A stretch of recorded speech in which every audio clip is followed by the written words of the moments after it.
Olá pessoal, para quem não me conhece, eu me chamo Ítalo Brandão e estaremos agora dando continuidade ao nosso curso de instalações elétricas de baixa tensão. Bom pessoal, essa é a quarta aula do nosso curso e nós iniciaremos agora o estudo sobre planta elétrica, beleza? Tivemos duas aulas introdutórias, uma aula que falou sobre o CEP, que é o Sistema Elétrico de Potência, e agora nós temos nossa quarta aula que falará sobre a planta elétrica ou projeto elétrico, beleza? Então vamos adiante aqui. Vamos lá pessoal, deixa eu apagar aqui. Certo. Bom pessoal, aqui é um exemplo de uma planta elétrica, né, ou projeto elétrico, que vocês vão entender perfeitamente ao final do nosso curso, mas por enquanto eu coloquei essa imagem, né, apenas para vocês verem a complexidade do projeto, né. De início vocês podem achar um pouco complicado esse tanto de números, né, essas simbologias, não saber o que significa cada uma delas, né, mas ao final do curso, né, até o capítulo 4, vocês estarão entendendo essas simbologias e o porquê que existe cada númerozinho desse, né? Vão entender a importância de cada número desse que tem no projeto elétrico, beleza? Então, bom pessoal, por que eu preciso criar uma planta elétrica, né? Justamente porque a partir do momento que a gente cria esses símbolos, né? No caso aqui, ó, por exemplo, é um símbolo de uma tomada. Já dando spoiler aqui, né? Uma tomada alta, por exemplo. A partir do momento que eu crio esses símbolos, eu posso melhorar diversos aspectos no projeto como um todo, né? E na comunicação. Por exemplo, na quantificação. Na quantificação eu vou possibilitar a criação de uma lista de materiais, que é muito importante, né?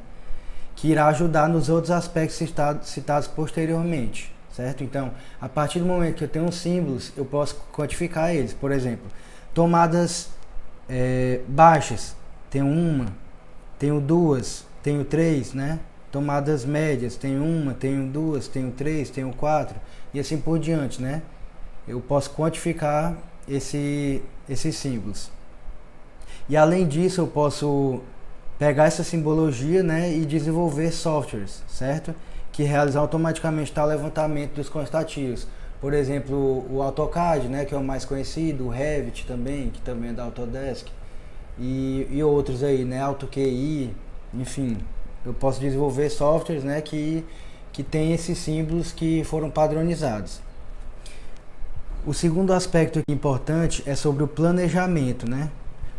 Dominar o processo de quantificação e ter conhecimento de ferramentas de gestão de pessoas e processos faz o cliente observar o engenheiro projetista com bons olhos, né? Justamente porque se eu dominar esses processos, por exemplo, eu domino o Revit, né, que é uma ferramenta em 3D. Se eu dominar essa ferramenta, eu vou conseguir mostrar para o cliente o quantitativo, o quanto ele vai gastar no seu projeto, eu vou poder programar, fazer uma programação de todos os seus gastos, né? Então eu vou elevar a qualidade do meu serviço, né? Então tem essa vantagem também do planejamento. A simbologia também facilita a segurança de certa forma. Por quê? Porque as duas vantagens acima, né, também contribuem muito para a segurança. Tanto o planejamento quanto a quantificação contribuem diretamente para a segurança nas instalações elétricas. Elas possibilitam ao engenheiro observar mais profundamente os riscos, né, que existem em determinados cômodos, e à medida que documentamos algo, né, nós tendemos a pensar duas vezes antes de escolher um material de baixa qualidade, né? Então tem esse aspecto também, que é da documentação, de deixar tudo bonitinho no papel, né, de executar de acordo com como está no projeto. Então tem esse aspecto também. Certo? Essa questão do risco, né, em determinado cômodo, por exemplo, se existe aqui uma tomada que exige uma corrente muito elevada, né, uma tomada de elevada potência, algum equipamento que consome muita energia, eu vou saber que existe um risco maior naquele local, né? Então eu vou me programar e tomar medidas para não acontecerem problemas na minha instalação, né, como risco de incêndio e sobrecarga, né? Então vou tomar essas medidas. E quarto e último ponto, né, são as finanças. Por último e não menos importante, existe a melhoria nas finanças, né? Pois tudo que já está organizado e documentado, né? Este é um ponto muito vantajoso para o cliente. É justamente aquela questão que eu falei da lista de materiais, pessoal, viu? É exatamente isso. Certo. Então, continuando aqui, nós temos os tipos de diagramas, né? Os dois mais comuns são os diagramas unifilar e o multifilar. Bem, o diagrama unifilar ele é uma das formas que os engenheiros utilizam para representar elementos contidos na instalação elétrica, beleza? É justamente isso, ó. Esse é um exemplo de um diagrama unifilar da minha instalação elétrica.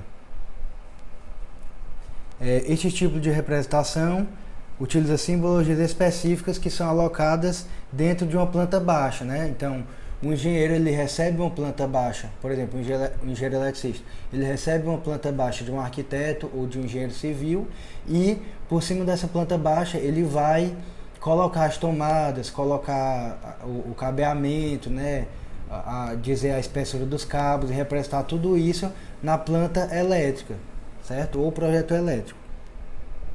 Então o diagrama unifilar, como eu acabei de falar, ele pode conter pontos de tomadas, iluminação, posicionamento e seção dos condutores, né? Eu vou dizer, ó, esse condutor em determinado trecho é de 10 milímetros, é de 6 milímetros, de 4, né? De 2,5. E além disso, dos eletrodutos também, né? É de 1 polegada, de 2 polegadas e assim por diante. O número de condutores dentro dos eletrodutos, né? Em determinado trecho.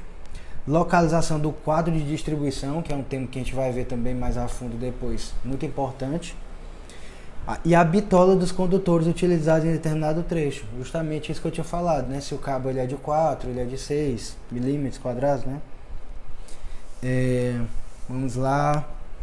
Essas figuras, né? Esses dois últimos parágrafos aqui são para dizer sobre essas figuras ao lado, né? Eu tenho uma figura aqui que representa justamente o diagrama unifilar em uma residência, certo? Eu tenho aqui minha caixa de medição, que é o que sai do medidor aqui, e vai para o meu disjuntor de distribuição, né? O meu quadro de distribuição, ou QGBT. E depois eu vou alimentar aqui meus conjuntos de cargas, tomadas e lâmpadas, por exemplo, né? Então esse é o primeiro exemplo de diagrama unifilar, bem básico aí para vocês terem uma ideia. Segundo, é um projeto específico, né? Que também é uma área interessante para se trabalhar, que é a medição agrupada, certo? Essa medição agrupada vocês podem ver muito comum em prédios, né, em condomínios, prédios comerciais, em que é necessário separar um condomínio de alguns apartamentos, né, algumas outras unidades consumidoras. É justamente o ponto-chave aqui, se nessa unidade, né, como um todo, vai ter uma área comum. Então, se tiver uma área comum, tem que ter essa medição agrupada, né? Justamente aqui, ó, eu tenho uma rede da concessionária, né? Vamos supor aqui que é um centro comercial. Centro comercial. E aí eu tenho vários padrões de energia lá, que um deles vai ser a área comum, né? E os outros vão ser as outras unidades consumidoras, né? Unidade consumidora 1, 2 e 3, por exemplo, né? 3 apartamentos. E aqui o terceiro exemplo é um diagrama unifilar que a gente vai ver muito, né? Que é o comando de uma lâmpada acionada por interruptor simples, beleza? A gente vai ver o que significa cada tracinho desse, né? O que significa esse símbolo, certo? Então, nós vamos ver mais à frente. Por enquanto é só para exemplificar, para vocês terem uma ideia, né? Então, nós vimos o que é o diagrama unifilar e agora nós vamos ver o diagrama multifilar, né? Levando em consideração que o projetista deve sempre prezar por muitos detalhes, né? E minimizar erros na execução, a gente vai adotar também o diagrama multifilar, que ele é um diagrama mais rico em detalhes, né? Ele vai ter mais traços, como o próprio nome diz, ele vai ter mais traços nesse diagrama e vai fornecer mais detalhes para quem está projetando e para quem vai executar também, entendeu? Então ele vai facilitar na comunicação. Esse é o intuito dele, certo? Por exemplo, as figuras abaixo apresentam respectivamente o diagrama unifilar e o multifilar de um quadro de distribuição. Vamos notar aqui que a segunda imagem utiliza retângulos e mais traços, ó, como eu falei, para fornecer maiores informações acerca do quadro de distribuição. Então, vocês vão também saber o significado aqui desse diagrama depois, né? Mas por enquanto vejam que o diagrama unifilar aqui, ele tem menos detalhes, ó, do que o multifilar. Vejam aqui, por exemplo, na parte desse DPS, na parte do DPS aqui, que nós vamos ver também o que é, eu tenho mais detalhes, ó. Aqui eu tenho 4 DPS, enquanto que aqui nesse diagrama unifilar eu tenho apenas um símbolozinho nele, beleza? E aqui eu tenho 4, que é um exemplozinho, beleza? Então vejam que ele tem mais detalhes. Aqui, por exemplo, eu coloco um retângulozinho com algumas descrições, né, dos circuitos elétricos. Também veremos a definição de circuitos elétricos, né? Então ele tem mais detalhes. Então a imagem abaixo ilustra outro exemplo de diagrama unifilar e multifilar, apenas para a gente reforçar esse conhecimento. E esse tipo de ligação ele é muito utilizado, né? Por exemplo, você tem uma escada, né? Então você precisa apagar a luz ou ligar de 2 locais diferentes, na parte de cima e na parte de baixo. Você vai ter esse tipo de ligação chamada three-way para fazer isso. Então aqui é outro exemplo aqui, ó, multifilar e unifilar. Vejam que o multifilar aqui, ele vai ter mais detalhes, beleza? Mais detalhes. Mais traços.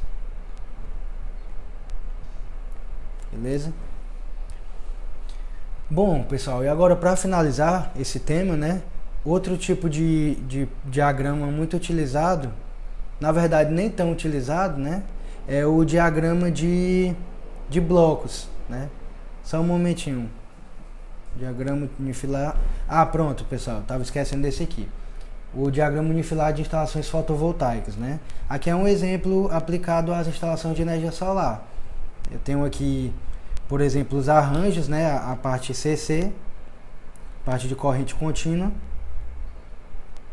E eu tenho esses traços aqui representando, né, os condutores de corrente contínua, passando aqui pelo um string box, que é um quadro elétrico, basicamente um quadro elétrico para proteção das placas, né, da parte CC. E depois eu tenho a parte CA aqui, né, parte de corrente alternada, beleza? Com o meu inversor aqui, ó, o símbolo do inversor de frequência. Então aqui é um exemplozinho aplicado às instalações de energia solar. Pronto. E pulando aqui, né, para o diagrama de blocos, como eu estava falando, o diagrama de blocos ele é um diagrama não muito utilizado, mas também é interessante você colocar, né? Se você quiser acrescentar alguma informação extra, você pode colocar nele, né?